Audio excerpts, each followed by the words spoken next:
been a memoir writing coach for 18 years. During that time, I've pretty much seen it all. People who thought they could write a memoir in 6 months. People filled with self-doubt who were actually incredible writers. People who thought that going to an editor was the solution to the problems they were having with their book. In this video, I'm going to talk about what I've learned after working with hundreds of writers. Sometimes you need to fix your mindset issues before you can write a great book. Let me start with the mindset lies that we tell ourselves, the ones that are the least dangerous. These are the ones when people underestimate their own talent or the value of the book that they're writing. These are the people I actually love working with. Later on in this video, I'll talk about the kind of people who make my life hell. So let's get into this. Lie number 1. I am not a good writer. So let's talk about the mindset lies that we tell ourselves, the ones that are actually the least dangerous. Are you full of self-doubt? That actually might be a good thing. I find that people who doubt themselves are almost always great writers. Sometimes I wonder if it's the very fact that they doubt themselves that makes them great writers. They're so worried that their book isn't good that they keep working harder and harder to make it better. Are you worried that your book isn't good enough? If that's the case, you're probably on the right track. Lie number 2. My life is too boring to write about. I was on a podcast recently and the host kept pushing me. He kept saying, aren't some people's lives just too boring to make for a good memoir? And I kept responding, well, honestly, it's more about the quality of the writing than it is about the topic of the book. And he kept pressuring me.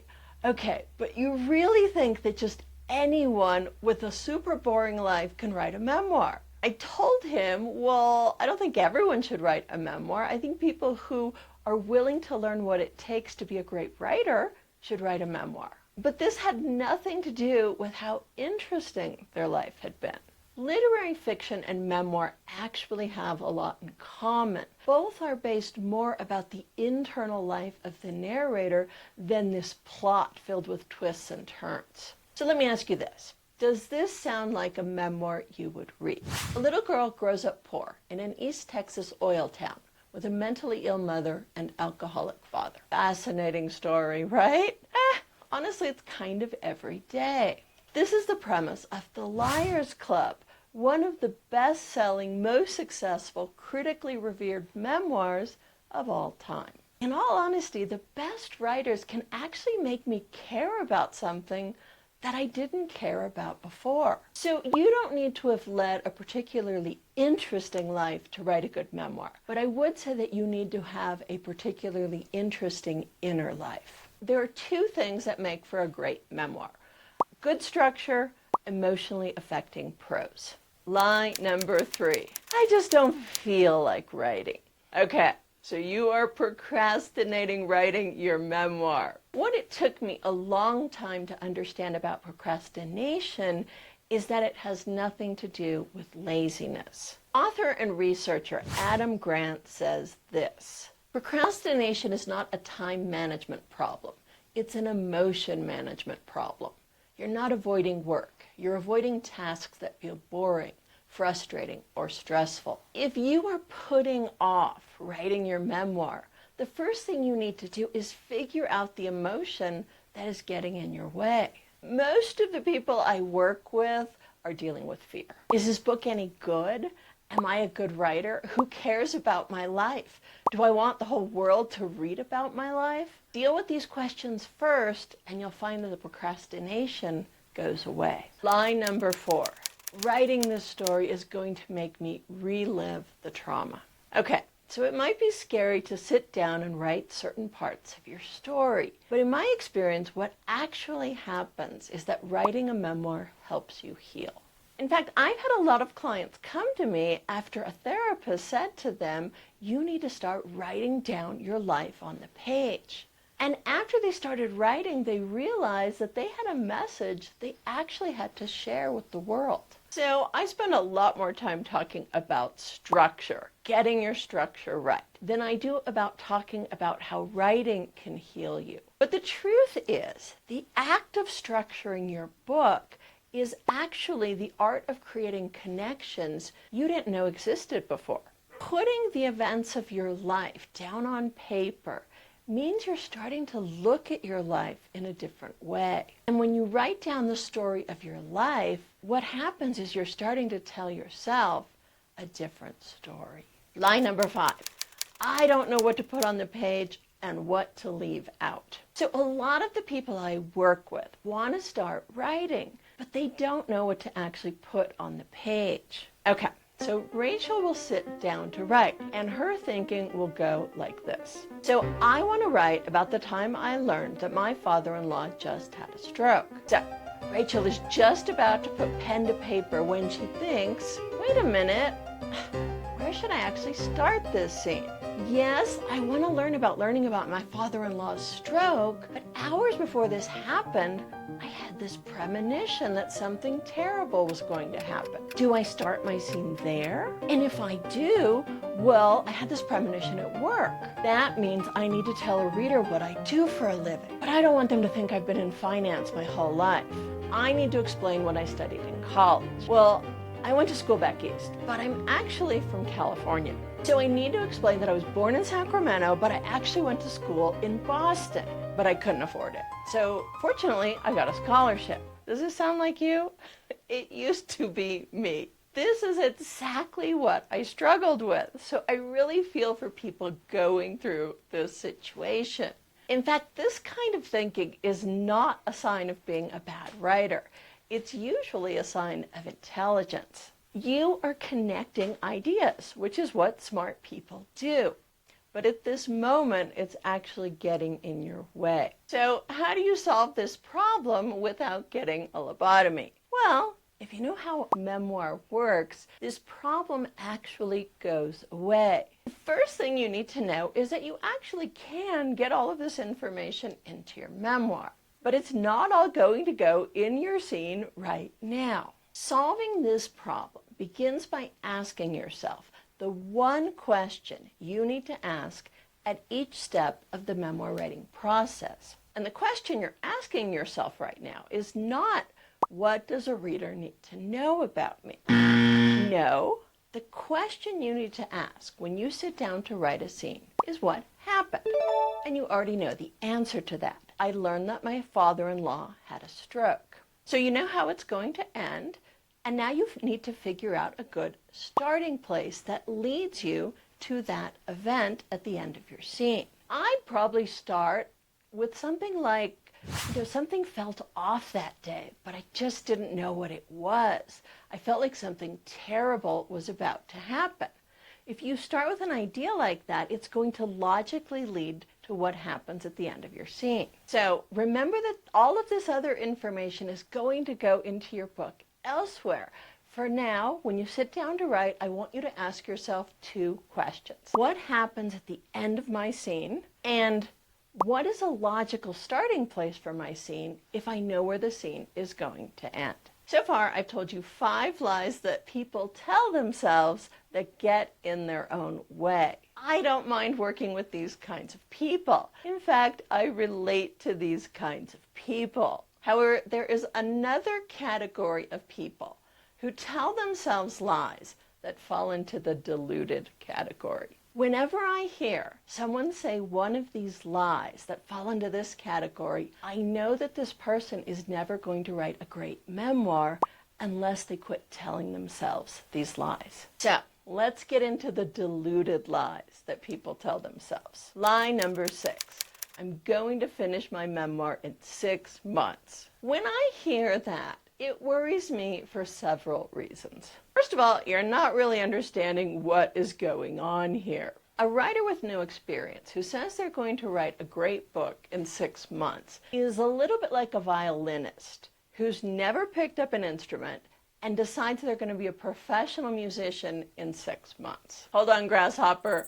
Before you write a great book, you have a lot to learn. The other problem with this way of thinking is that it's very results focused. You're living in the future thinking about how this book is going to change your life. But if you don't enjoy the process, you're never going to get to that result. So this kind of thinking is a little bit like hating baseball, yet imagining the fame and riches that you're going to earn when you become a professional baseball player. So I don't always love writing, to be honest with you.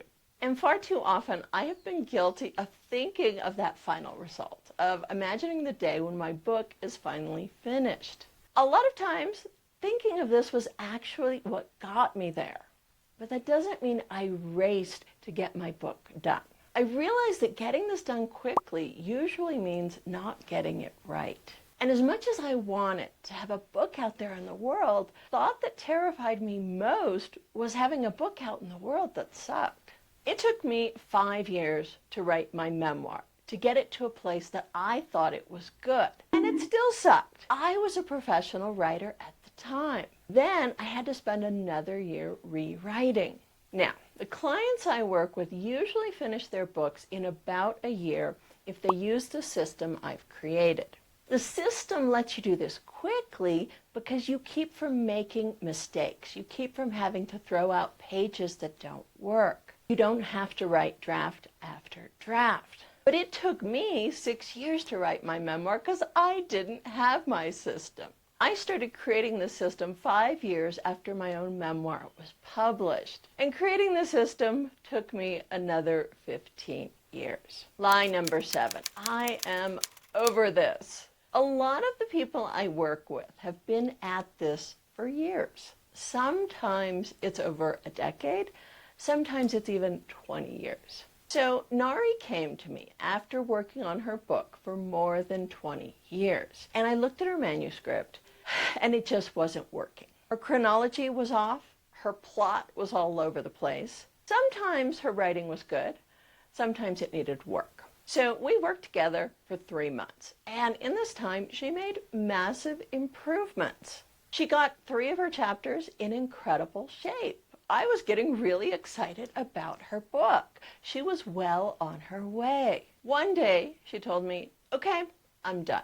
I said to her, "No, you're on chapter 3. You still have 3/4 of the book to go." And then she explained to me what she meant. "I'm done" meant she was giving up. Aww. It gutted me. She had done all of this work, and she was going to let it go. She'd reached her limit. I never heard from her again. So people who tell themselves this remind me of the story of a miner who's digging and digging for 20 years.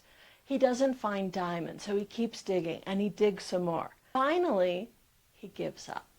And what happens was he was just inches away from finding that clutch of diamonds. He gave up right before reaching that treasure. So contrast this with someone that we are working with now. His name is Brad, and he was a professional journalist. So he spent 8 years working on his book, and it turns out it wasn't very good. So I really empathize with him. By the way, all of the mistakes that our clients make are mistakes that I have made myself. So he was writing from memory instead of using plot. His writing was too objective, and it didn't affect a reader emotionally. And I told him the truth. And he said to me, "Wendy, what's 1 more year? I've been at this for 8 years. Why not invest 1 more year of my life to make this book amazing?" So he has been working with us diligently for 4 months now and is on his way to writing an amazing book. Lie number 8. I've watched 3 YouTube videos and I now know how to write a memoir. Let's say you're going to go rock climbing. Your preparation is 3 YouTube videos. Do you really think you are now a rock climber? I'm wishing you lots of luck. However, if you do want to know lots more about memoir writing than I am able to get into these videos, I suggest you check out my book, The Memoir Engineering System, or check out one of our coaching programs. Set up a call with me. I'd love to meet you and talk about your memoir. Lie number 9. I'll just keep working on what I have. I heard this exact phrase earlier this week, and I got a little bit upset. I was having a call with a potential client, and she said to me, well, I don't want to throw this out and start over. I want to keep working with what I have. Okay, so not everyone has to throw out what they're working on and start over, but this woman did. Why? Well, this woman had started her book in the wrong place. There was zero plot. She needed to rethink how she told her story. And most importantly, the text itself was unreadable.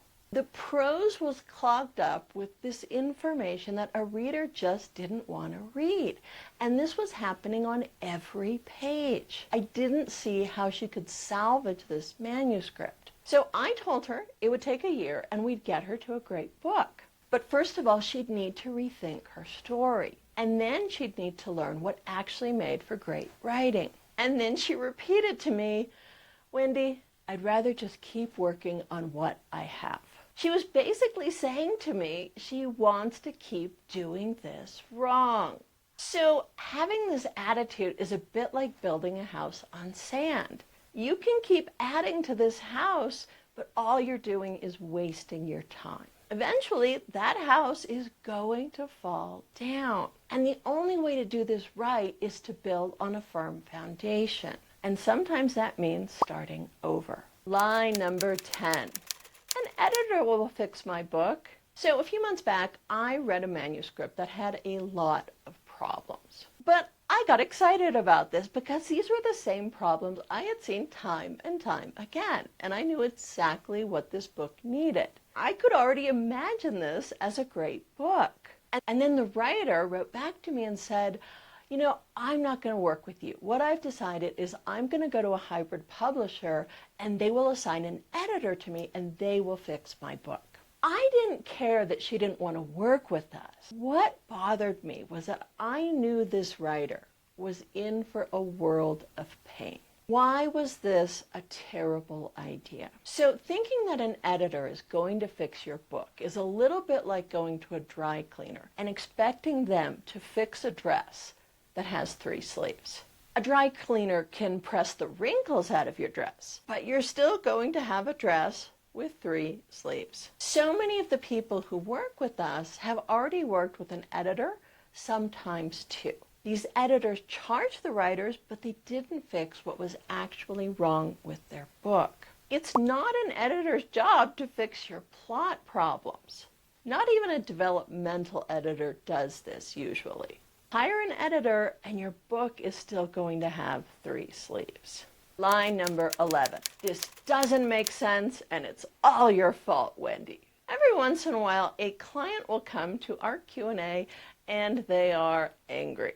This doesn't work. This doesn't make sense. You just wanted to take my money. You don't care about me. I take a deep breath and I let them get it out. I understand. I get angry too. And sometimes when I'm angry, I blame my anger on other people. And then I calm down and realize that actually I was just angry at myself. Blame is an indication that there is a deeper pain at work. Now, when someone comes to me and is blaming me, I could be logical. I could say to them, you know, this has worked for hundreds of clients before you. But that's not what the person actually needs to hear. When a person is upset, they are not listening to logic. Honestly, usually what they want is just to be heard. So why am I telling you this? Well, hopefully you're not angry with me. But blame might come up as you're writing your book. So you might blame yourself. Tell yourself you're idiotic. Blame your computer or your book or your teacher or your computer or the damn English language for being so idiotic. Don't try to write in that moment. What you need to do is feel it fully, and it will pass. Try to be kind to yourself. You deserve it. Want to know more about how to write a great memoir? Watch this video next for more information on the 2 components it takes to write a great book.